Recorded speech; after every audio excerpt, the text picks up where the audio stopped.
वहीं एक बड़ी खबर यह है कि गुजरात में गिरफ्तार आईएसआईएस आतंकियों पर बड़ा खुलासा हुआ है। 7 नवंबर को एक होटल से निकलता दिखा आतंकी डॉक्टर सईद। अहमदाबाद के लाल दरवाजा इलाके के होटल में रुका हुआ था सईद। आतंकी सुहेल सलीम के घर से आईएसआईएस का झंडा, डिजिटल सबूत मिले।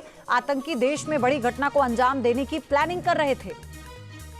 कुछ सीसीटीवीज भी सामने आए हैं जो इस वक्त आप देख रहे हैं। यानी बड़ी घटना को अंजाम, आईएसआईएस का झंडा मिला, डिजिटल सबूत मिले आतंकी सुहेल सलीम के घर से, और इनकी गिरफ्तारी बहुत महत्वपूर्ण है। कई कड़ियों को यह आपस में जोड़ती है। बलदेव ब्रह्म क्षत्रिय मेरे सहयोगी हमारे साथ जुड़ चुके हैं। बलदेव, इस पर और क्या डिटेल मिली है और क्या बरामदगी हुई है?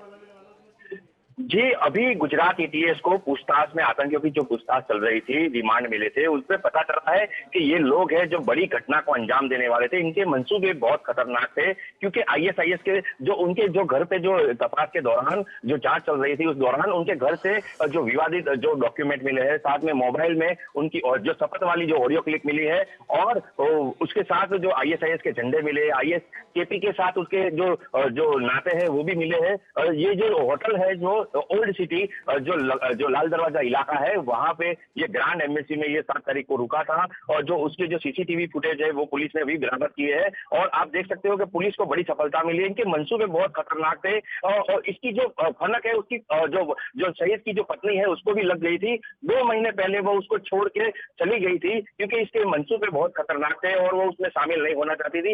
इसके बाद इसके जो डॉक्टर बनते ही जो उसने जो कारनामों को अंजाम देना शुरू कर दिया था, और उसकी जो पत्नी थी उसको पता चला, तब वो उसकी पत्नी छोड़ के चली गई। साथ में गुजरात एटीएस को बड़ी सफलता इसके लिए मिली है कि जो विवादित डॉक्यूमेंट है और जो उसकी मोबाइल में घर से जो उसके आईएसआईएस के फ्लैग मिले हैं, और अभी भी जो डॉक्यूमेंट है, डिजिटल जो एविडेंस है, वो पुलिस है वो तलाश कर रही है। इनके साथ और कौन जुड़े थे, फंडिंग कहाँ से आ रही थी, इनको कौन सपोर्ट कर रहा था, साथ में स्लीपर सेल इनके साथ कितने मौजूद थे जो यहाँ पे अभी भी जो एक्टिव है और कोई भी घटना को अंजाम दे सकते हैं, उसके लिए भी जो जांच है वो चल रही है। फिलहाल गुजरात एटीएस को बड़ी सफलता मिली है, क्योंकि रिमांड के दौरान इससे कबूल किया है कि ये जो दस्तावेजी पुरावे जो दस्तावेज जो क्या आसपास के कुछ और इलाकों में छापेमारी की जाएगी?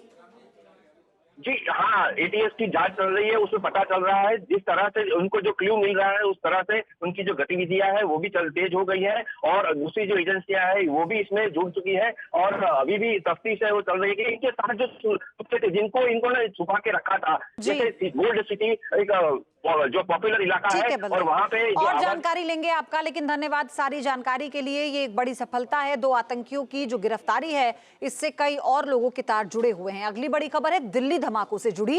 अल फलाह ट्रस्ट की प्रॉपर्टी की जांच अब शुरू हो चुकी है।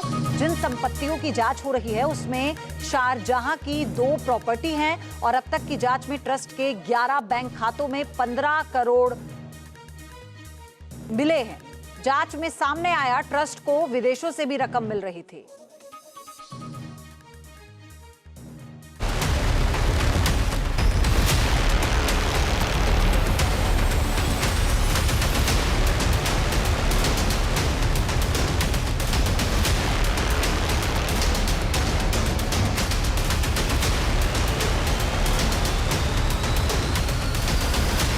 व्हाइट कॉलर टेरर मॉड्यूल का सेंट्रल रही अल फलाह यूनिवर्सिटी में क्या चल रहा था? यूनिवर्सिटी में आतंकियों को पनाह किसने दी? आतंकी डॉक्टर मुजम्मिल, डॉक्टर उमर और डॉक्टर शाहीन के कारनामों पर क्या यूनिवर्सिटी ने पर्दा डाला? क्या लैब में बम बनाए जाने की जानकारी यूनिवर्सिटी प्रबंधन को थी? ऐसे कई और सवाल हैं जिनका जवाब एजेंसियां तलाश रही हैं।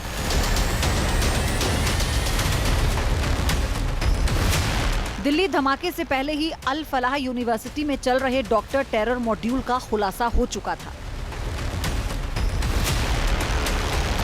शुरुआत में कुछ लोग ही शक के दायरे में थे, लेकिन जैसे जैसे जांच आगे बढ़ी, आतंकियों के बड़े नेटवर्क की परतें खुलने लगी। ऐसे में यूनिवर्सिटी की भूमिका पर भी शक गहराना लाजमी है। लिहाजा जांच हुई तो यूनिवर्सिटी में चल रहे फर्जीवाड़े के राज से पर्दा हटने लगा। टेरर रिंग की तफ्तीश के दौरान ही अल फलाह ट्रस्ट को हुई करोड़ों की फंडिंग ने ईडी को चौंका दिया। जांच में सामने आया कि बीते 7 साल में यहां 415 करोड़ रुपए का लेन देन हुआ। 2018 से 19 में 24 करोड़ 21 लाख मिले। 2019 से 20 में यह आंकड़ा 41 करोड़ 97 लाख पहुंच गया।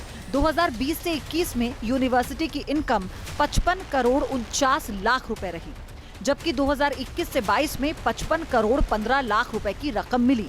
2022 से 23 में इनकम बढ़कर 89 करोड़ 28 लाख हो गई। अगले साल यानी 2023-24 में कमाई कुछ घटी और 68 करोड़ 87 लाख जुटाए गए, जबकि 2024-25 में 80 करोड़ 10 लाख की कमाई हुई। इतनी बड़ी रकम कहां से आई, इसे लेकर ईडी जांच कर रही है। दिल्ली ब्लास्ट के आतंकी डॉक्टर्स की पनाहगार रही अल फलाह यूनिवर्सिटी के चेयरमैन जावेद को गिरफ्तार किया जा चुका है।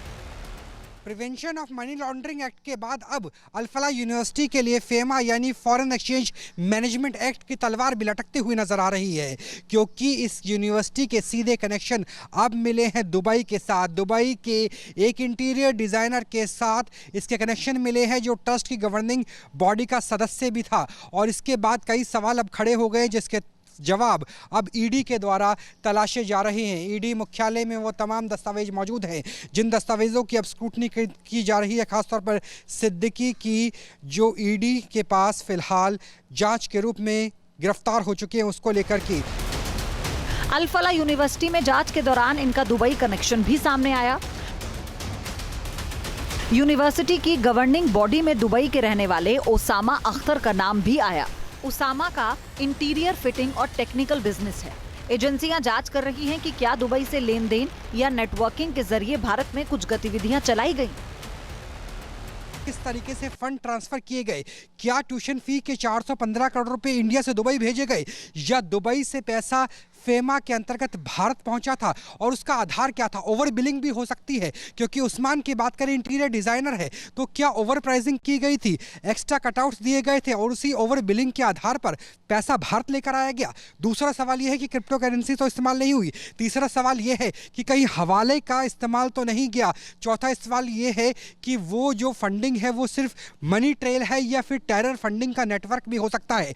लिहाजा अब फेमा के तहत भी अल फलाह यूनिवर्सिटी टारगेट पर है, रेडार पर है, और उसी के आधार पर अब अल फलाह यूनिवर्सिटी की मुश्किलें ईडी की जांच के द्वारा बढ़ती हुई नजर आ रही है। छापे के दौरान अल फलाह यूनिवर्सिटी में फंड के साथ साथ नियमों और कानूनों के बड़े पैमाने पर उल्लंघन के सबूत मिले। शेल कंपनियों के सहारे बड़ी मात्रा में पैसे की मनी लॉन्ड्रिंग की बात सामने आई। जिन 9 कंपनियों के नाम अल फलाह ग्रुप पे सामने आए, उनका इस्तेमाल यूनिवर्सिटी के फंड को निकालने के लिए शेल कंपनी के रूप में किया जा रहा था। यूनिवर्सिटी से जुड़े कई और खुलासे भी हुए हैं। ईडी के मुताबिक जवाद सिद्दीकी का परिवार खाड़ी के देशों में बसा है, वो भी विदेश भागने की तैयारी में था। अगर उसे गिरफ्तार नहीं किया जाता तो वो भागकर जांच से बच सकता था। दूसरी तरफ अल फलाह यूनिवर्सिटी में काम करने या पढ़ाई करने वाले लोग लापता बताए जा रहे हैं। वही यूनिवर्सिटी के 200 से ज्यादा डॉक्टर और कर्मचारी जांच के घेरे में आ गए। यूनिवर्सिटी की फंडिंग के तार क्या टेरर नेटवर्क से जुड़े हैं, इसकी भी लगातार तफ्तीश की जा रही है। शक का दायरा इसलिए भी बढ़ रहा है क्योंकि यहाँ लंबे वक्त से टेरर मॉड्यूल चल रहा था, लेकिन उस पर कोई एक्शन नहीं लिया गया। जहाँ भक्ति है हर शब्द में, कथाओं में छुपे हैं दिव्य रहस्य और ज्योतिष देता है जीवन को दिशा। धर्म से जुड़ी हर बातों को जानने के लिए हमारे चैनल स्तुति को सब्सक्राइब करें। चैनल पर जाने के लिए इस लिंक पर क्लिक करें।